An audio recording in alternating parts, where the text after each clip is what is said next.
Donc, je vais vous donner un petit exemple imagé qui va vous permettre de voir ça sous un autre angle. Là, c'était assez théorique et malheureusement assez rapide parce qu'on est dans une conférence qui va déjà durer un petit certain nombre de temps. Et si je ne peux pas trop développer, on développera ça pour ceux que ça intéresse dans les ateliers. Alors, exemple. Prenons un exemple d'un couple, un homme et une femme. Donc, forcément deux égos et deux égos blessés, puisque tous les égos sont blessés. Et donc, deux systèmes de défense. Donc, le mari qui accuse la femme, hein, donc c'est ta faute si je souffre. Et puis elle, qui a fait tout un travail sur elle, donc qui est allée à beaucoup de conférences, qui a lu beaucoup de livres, etc. Donc qui se dit, mais quel con ce mec, comment moi qui suis le bien et qui a tout compris de la vie, puis-je être avec un idiot pareil? Donc ce qu'il faut comprendre, c'est que ce sont tous les deux des égos blessés, et forcément, ça crée la séparation.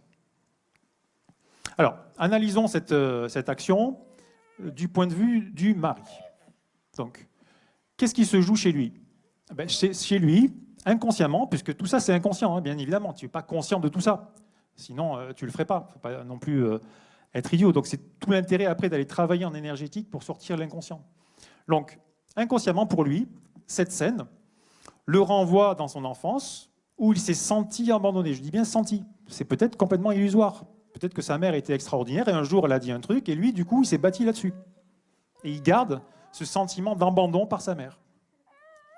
Donc, comme cette souffrance est dans son champ énergétique, dans son mental, qu'est-ce qu'il va faire? Eh bien, ça va se matérialiser régulièrement par des scénarios qui lui font vivre cette même situation, lui rappelant cette même souffrance, qu'il rejette à chaque fois. Vous comprenez le jeu? Ok. Donc, au lieu de prendre cette situation comme une opportunité en se laissant traverser par l'émotion, qu'est-ce qu'il va faire? Eh bien, si vous avez compris, il va mettre sur la faute de l'autre, hein, il va accuser l'autre. C'est un cadeau. À chaque fois que tu trouves quelqu'un qui vient, qui t'embête, pour rester poli, qui met le doigt sous là où ça fait mal, au lieu de le rejeter, au lieu de le traiter de tous les noms, regarde ce que ça fait en toi. Ça va vous faire une différence incroyable dans votre développement personnel lorsque tu vas arriver à faire cette gymnastique-là. D'accord? Donc là, le plus simple, c'est quoi? C'est d'accuser l'autre. Donc, il laisse passer une chance de commencer à guérir, comme je l'ai expliqué. Pourquoi? Parce que c'est son système de défense qui prend la main tout de suite. D'accord? Donc si tu n'es pas conscient de ça, le système de défense, il intervient tout de suite. C'est comme l'antivirus sur ton ordinateur. Dès qu'il y a un fichier un peu corrompu, quelque chose qui arrive, hop, il arrive, il bloque. Okay? Donc lui, qu'est-ce qu'il va faire? Eh bien, il va se mettre en victime. C'est à cause de toi.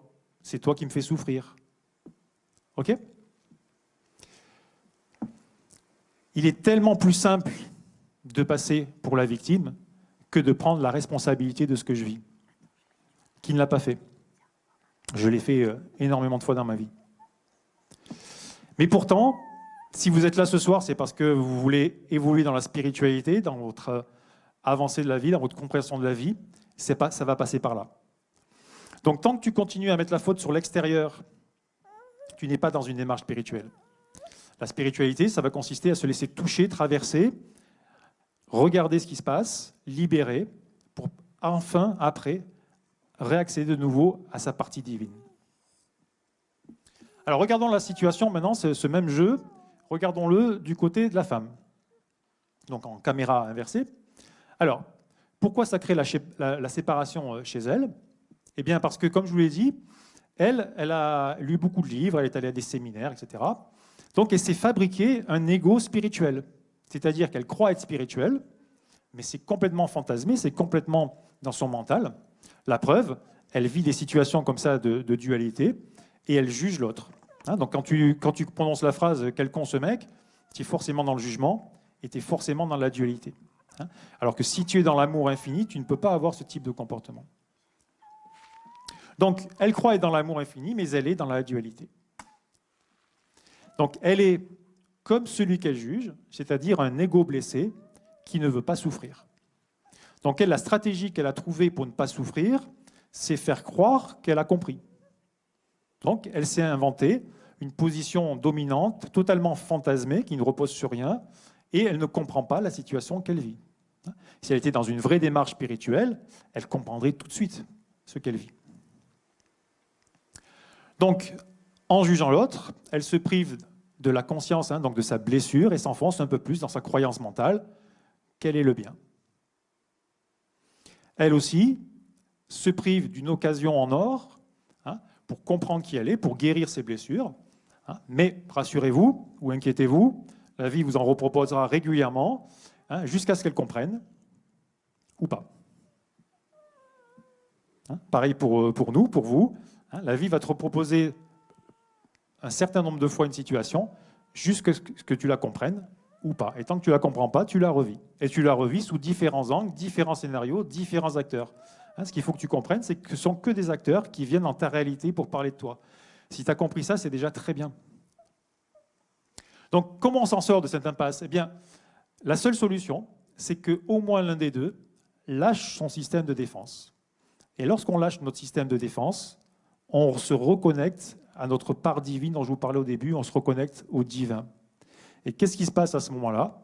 Eh bien, l'amour infini peut alors circuler en moi. Et si cet amour infini circule en moi, terminé, il n'y a plus de conflit puisque l'autre va le ressentir immédiatement. Le conflit cesse, plus de jugement, plus d'accusation. On comprend l'autre, on comprend que l'autre souffre, comme toi. Sauf qu'au lieu de l'accuser, tu vas le comprendre. Vous voyez la différence, c'est énorme.